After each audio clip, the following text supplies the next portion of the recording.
Guys মই এতিয়া চব্জি বনাম আজি দুপৰীয়া আৰু মই কেনেকৈ ৰান্ধো সেইটোৱে আপোনালোকৰ ওচৰত শ্বেয়াৰ কৰিম। আপোনাৰ পৰাই কিছু শিকিম পিছত ভিডিঅ' দেখি। মই ইয়াতে মানে আদা নহৰু জলকীয়া পিঁয়াজ চব পেষ্ট কৰিছোঁ, এইকাৰণে মানে জলকীয়া কেৰাহীত দিয়া নাই। মই এতিয়া এই নহৰুটো এই পেষ্টটো অলপ ভাজি ল'ম। মানে এইখিনি কেঁচাটো নহৰু আদা জলকীয়া আৰু অলপ পিঁয়াজো আছে, কিন্তু এইকাৰণে মানে এইখিনি কেঁচা যাতে গন্ধ নকৰে এইখিনি আগত বেছি কৰি অলপ ভাজি লওঁ।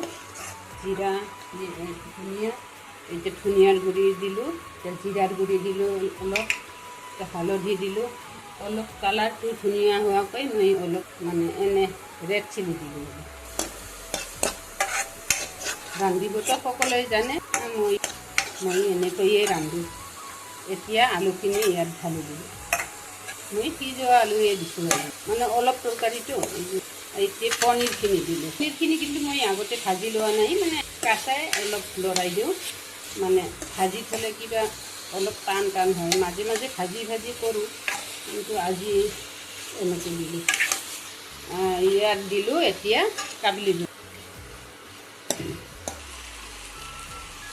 এতিয়া মই পানী ঢালি দিম।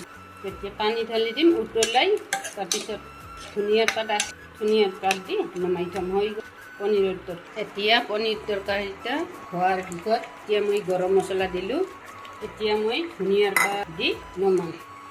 এতিয়া মই ৰান্ধা হৈ গ'ল এইখিনি পনীৰৰ তৰকাৰী। আৰু এইটো পনীৰৰ তৰকাৰী।